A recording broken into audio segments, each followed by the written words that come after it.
ಸದ್ಯದ ಬೆಳವಣಿಗೆ ಯಾವುದು ಈ ಸಂದರ್ಭದಲ್ಲಿ ಇಂಡಸ್ಟ್ರಿಗೆ ತುಂಬಾ ಲಾಸ್ ಅನ್ನೋ ರೀತಿಯಲ್ಲಿ ಚರ್ಚೆ ಆಗ್ತಾ ಇದೆ. ಖಂಡಿತವಾಗ್ಲು ಅಂದ್ರೆ ಇಂಡಸ್ಟ್ರಿಗೆ ಲಾಸ್ ಅನ್ನೋ ವಿಚಾರಕ್ಕೆ ಬಂದ್ರೆ ಹಲವಾರು ರೀತಿಯಲ್ಲಿ ಹಲವಾರು ವಿಷಯಗಳಿಂದ ಹಲವಾರು ಆಯಾಮಗಳಿಂದ ಲಾಸ್ ಪ್ರಾಫಿಟ್ ಈ ತರ ನಡೀತಾ ಇರುತ್ತೆ. ಬಟ್ ದರ್ಶನ್ ಸರ್ ಅಂತ ಹೇಳೋದಾದ್ರೆ ನಮ್ಮ ಚಿತ್ರರಂಗದ ಅತಿ ದೊಡ್ಡ ಸೂಪರ್ ಸ್ಟಾರ್. ಅವರ ವಿಷಯದಲ್ಲಿ ಅಂದ್ರೆ ಆಗಿರೋದು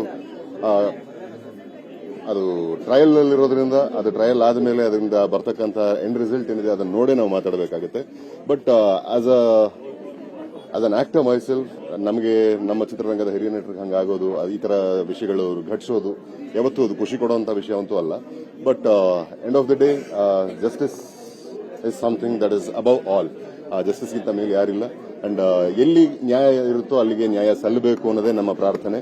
ಅಂಡ್ ನಮಗೆ ಆಗಲೇ ಹೇಳ್ದಂಗೆ ಅಂಥ ಒಬ್ಬ ವ್ಯಕ್ತಿಯ ಅಂಥ ಒಬ್ಬ ನಟನ ಬದುಕಲ್ಲಿ ತರದ ಘಟನೆ ಘಟಿಸಿರೋದು ತುಂಬಾ ದುಃಖಕರ ವಿಷಯ. ಇಂಪ್ಯಾಕ್ಟ್ ಅಂತ ಬಂದಾಗ ಚಿತ್ರರಂಗದ ಮೇಲೆ ಆಗುವಂತ ಇಂಪ್ಯಾಕ್ಟ್ ಅಂತ ಖಂಡಿತವಾಗ್ಲು ಯಾವುದೇ ಅಂದ್ರೆ ಎನಿ ಅರೀನಾ ನಮಗೆ ಟಾಪ್ ರಾಸ್ ಈಗ ಪೊಲಿಟಿಕಲಿ ಹೇಳೋದಾದ್ರೆ ಟಾಪ್ ರಾಸ್ ಲೀಡರ್ಸ್ ಏನಾರು ಆದ್ರೆ ಈ ತರದ ವಿಷಯಗಳು ತುಂಬಾ ದೊಡ್ಡ ಸಂಚಲನ ಆಗುತ್ತೆ. ಹಾಗೆ ಚಿತ್ರರಂಗದಲ್ಲಿ ದೊಡ್ಡ ಸೂಪರ್ ಸ್ಟಾರ್ಗಾದ್ರೆ ಹಿಂಗಾಗುತ್ತೆ.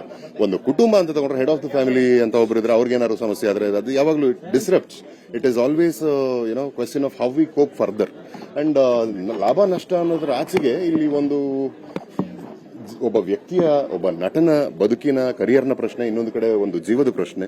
ಸೊ ಈ ತರ ಇರಬೇಕಾದ್ರೆ ಇದು ತುಂಬಾ ಸೆನ್ಸಿಟಿವ್ ಆಸ್ಪೆಕ್ಟ್. ಇದರಲ್ಲಿ ನಾವು ಲಾಭ ನಷ್ಟಗಳನ್ನ ಹುಡುಕೋದಕ್ಕಿಂತ ಹೆಚ್ಚಿಗೆ ನ್ಯಾಯವನ್ನು ಹುಡುಕಬೇಕಿದೆ, ಅರಸಬೇಕಿದೆ. ಅಂಡ್ ನ್ಯಾಯ ಯಾರ ಕಡೆ ನ್ಯಾಯ ಇರುತ್ತೋ ಅವ್ರ ನ್ಯಾಯ ದಕ್ಕಲೇಬೇಕು.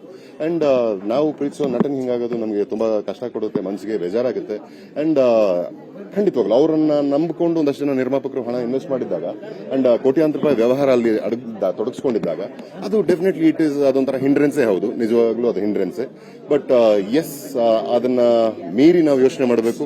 ಅಂಡ್ ಇತ್ತೀಚೆಗೆ ಅಂದ್ರೆ ನಾವು ಸೂಪರ್ ಸ್ಟಾರ್ ನಟರ ಸಿನಿಮಾ ಅನ್ನೋದನ್ನ ಮೀರಿ ಯಾರು ಕಲಾವಿದರು ಅಷ್ಟಾಗಿ ಪರಿಚಯನೇ ಇಲ್ಲ ಇರ್ತಕ್ಕಂಥ ಸೂಪರ್ಮ್ಸು ಇಷ್ಟು ದೊಡ್ಡ ಯಶಸ್ಸನ್ನು ಪಡ್ಕೊಂಡಿರೋದು ಇದೆಯಲ್ಲ, ಇದು ತುಂಬಾ ವೆಲ್ಕಮಿಂಗ್, ವಾರ್ಮ್, ಒಂಥರ ಅದ್ಭುತವಾದ ಒಂದು ವಿಷಯ ನಮ್ಮ ಚಿತ್ರರಂಗದ ಪರವಾಗಿ ಹೇಳೋದಾದ್ರೆ. ಅಂಡ್ ಹಳೆ ಬೇರು ಇರಬೇಕು, ಹೊಸ ಚಿಗುರು ಬರ್ತಾ ಇರಬೇಕು. ಅವಾಗಲೇ ಒಂದು ಸ್ವಾಸ್ಥ್ಯ ಅನ್ನೋದಿರುತ್ತೆ ಸಮಾಜದಲ್ಲಾಗ್ಲಿ ಅಥವಾ ಯಾವುದೇ ಸ್ಟ್ರೀಮ್ ಆಗಲಿ, ಯಾವುದೇ ಅರಿನಾ ಆಗಲಿ, ಯಾವುದೇ ಕ್ಷೇತ್ರದಲ್ಲಾಗ್ಲಿ. ಸೊ ಆ ಒಂದು ಕಡೆಗೆ ನಾವೆಲ್ಲರೂ ತುಡಿಬೇಕು, ಅದರ ಕಡೆ ಕೆಲಸ ಮಾಡಬೇಕು. This is my Vipra N Simha ಅಂತ. ವಿಪ್ರ ಅದರಲ್ಲಿ ವಿ ಇಂದ ಶುರು ಆಗಿ ಇಂದ ಎಂಡ್ ಆಗುತ್ತೆ ಹೆಸರು, ನಮ್ಮಿಬ್ಬರ ಹೆಸರು of course. And he is our VIP is his first 3 letters. and VI ಅಂದ್ರೆ ವಿಷ್ಣು, HCR ಅಂದ್ರೆ ನಾನು ಹೌದು, ಈ ಹರಿಪ್ರಿಯಾನು ಹೌದು.